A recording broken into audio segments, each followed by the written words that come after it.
c'est mon enfance. N'y touchez pas, n'en jetez plus à celle qui au détour d'une rue me rappelle avec insistance. Je n'ai pas su quitter ses rêves, même si la vie veut que s'achève mon insouciance face à la vie. Moi doucement, je l'ai suivi. Qu'importe ce qu'on en dira, j'aime sa fraîcheur dans mes draps et le parfum de sa bohème, nos variations sur le même thème.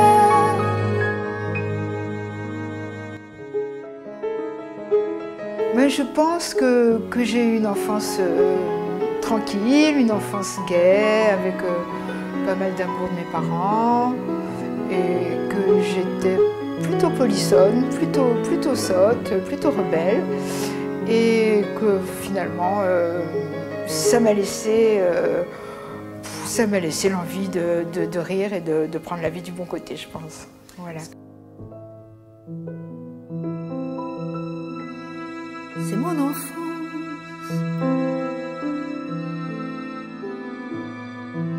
Laissez-moi fuir, laissez-la vivre. Ce qu'elle m'apporte me délivre et me ramène à l'innocence.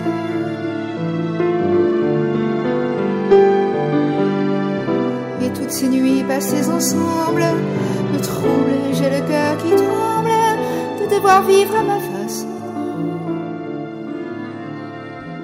Chacune de mes émotions.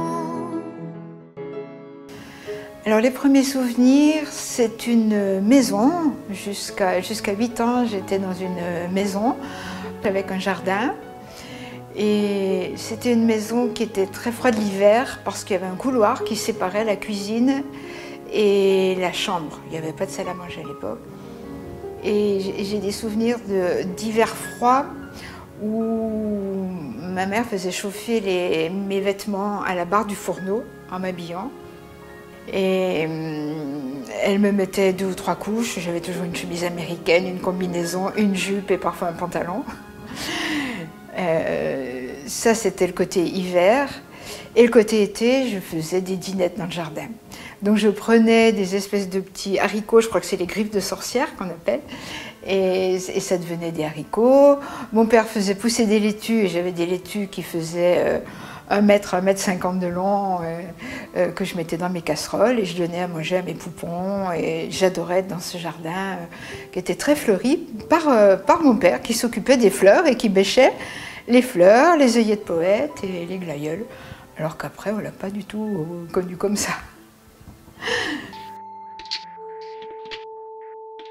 Je n'ai que des souvenirs tendres, de poupées au sourire radieux, de mains caressant mes cheveux, de paroles douces à entendre. Et pourtant je n'avais qu'un poupon fragile, assis sur l'escalier de pierre. Nos étoiles n'étaient que de givre, au carreau des matins d'hiver.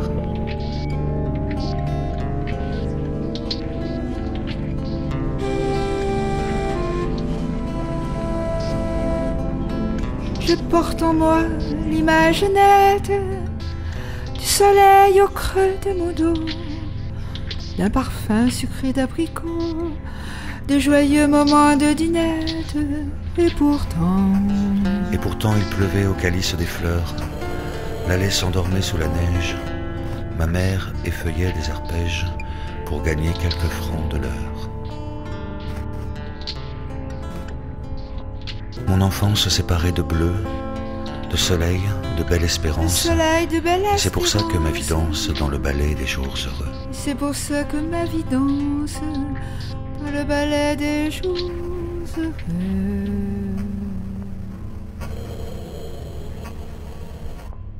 Je lisais toujours les mêmes livres que je connaissais par cœur et je savais ce qu'il y avait à la suite. Vivre dans l'innocence, c'est le temps de l'enfance. Des histoires de sorcières ou de fées familières, aux contes imaginaires s'inventent des mystères. Et ces livres, j'en avais pas beaucoup, c'était la collection de Coques d'or ou Petits livres d'argent. Et c'était toujours les mêmes, et je me suis fait un plaisir de les racheter quand j'ai été grande. Et je les ai maintenant dans ma chambre. Il y a donc Le petit chat timide, Les chatons barbouilleurs, Le lapin gourmand, À la ferme, Le gros ours qui se fait piquer par des abeilles, qui a un gros nez et sa femme qui le soigne, Bourru l'ours brun, et Les Sylvains Sylvette. C'est le temps de l'enfance, attendre qu'une coquille devienne noisillon, attendre qu'une chenille devienne un papillon, être plein d'espérance, c'est le temps de l'enfance. J'avais un livre pop-up sur les métiers, fleuriste, boucher, libraire, et que j'ai retrouvé un jour sur internet et que j'ai racheté. Et ça m'a fait une émotion énorme de le racheter parce que j'adorais ce livre qui se levait. Les personnages étaient en 3D. Pour l'époque, c'était déjà énorme. Ça devait être en 55. C'était déjà énorme. Et je l'ai retrouvé. C'était un petit garçon avec son béret et une petite fille qui se promène dans les magasins. Je le connaissais par cœur, je savais tout par cœur. Il y avait la fleuriste aussi avec son bouquet de fleurs, des choses assez fragiles et que le temps a quand même conservé. Je suis très contente de l'avoir.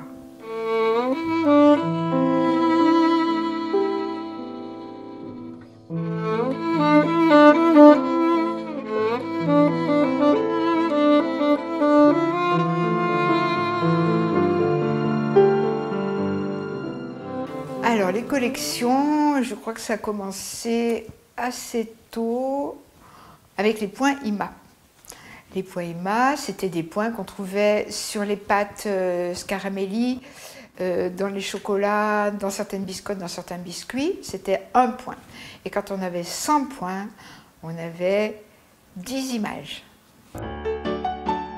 T'as mis du calcium dans mon lait, dans la soupe du germe de blé et de la levure dans la salade pour éviter d'être malade. Il paraît que c'est pour mon bien.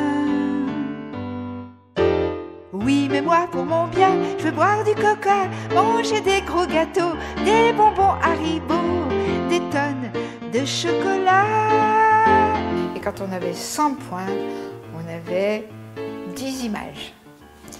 Et quand on avait 5 fois 10 images, on achetait un livre qui s'appelait L'Ami, c'était le contraire de IMA. Et donc le premier livre que j'ai eu, c'était L'Ami chez les bêtes. Et donc c'était 50 images d'animaux, là aussi, qu'on collait dans un livre où il y avait tout le texte qui expliquait les animaux. Et ce qui fait qu'on n'arrêtait pas de manger des produits avec les points IMA, parce qu'il fallait toujours des points.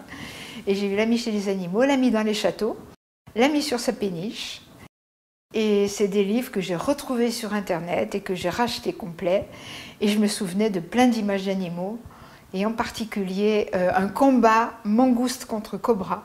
Et quand j'en ai parlé à mon amie Catherine Ruyère, c'était la même image qui lui faisait peur. C'était très rigolo. Elle me dit, mais je m'en souviens de ça, j'avais ça aussi. C'était à cette époque, c'était donc ça dans les années, je dirais, 54-55, les points IMA. Petit crocodile, ne quitte pas ton île, c'est trop difficile d'aller au Brésil. Petit crocodile, ne te fais pas de bile, tu ne seras pas demain un sac à main.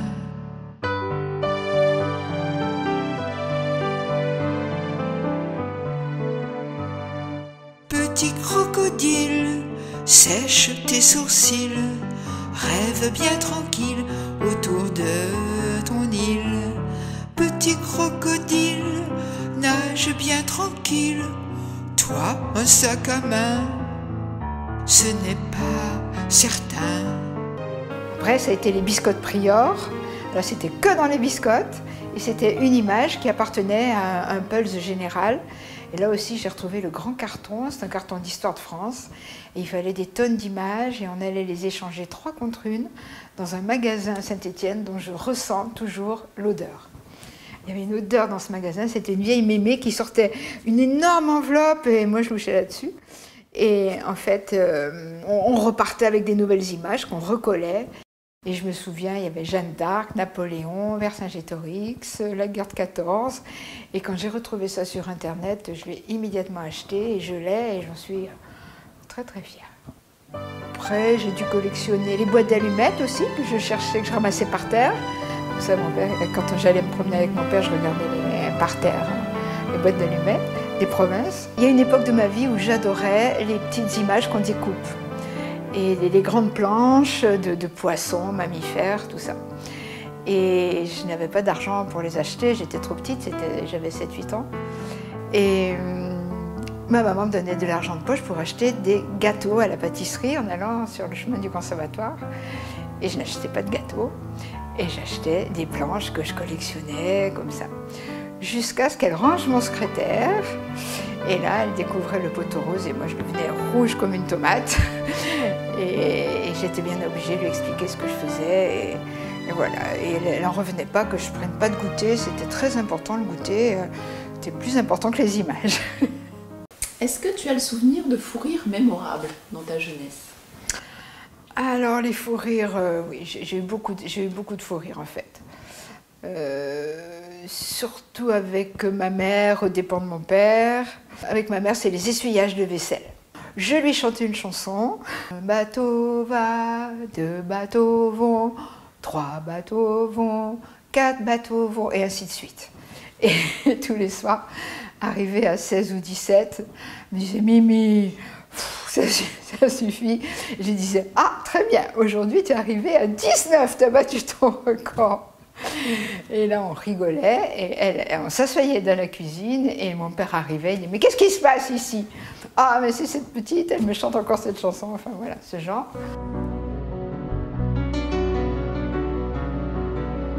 Il y a toutes ces choses qui reviennent, ces souvenirs qui renaissent dans l'album du passé.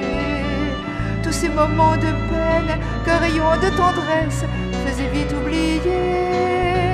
Il y a tous ces mots qui dansent sur les ailes de l'enfance et qui nous font planer. Il y a la vie qui délire, le parfum des sourires et l'ivresse d'aimer. Tout ça, c'est ton secret, maman. Et ça me donne du courage pour aller de l'avant. Merci pour ta tendresse, maman, et tout ce que tu fais pour que j'ai le cœur content.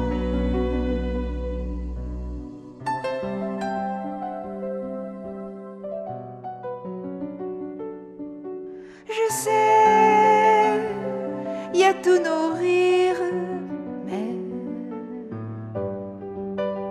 je veux pas que tu me quittes jamais.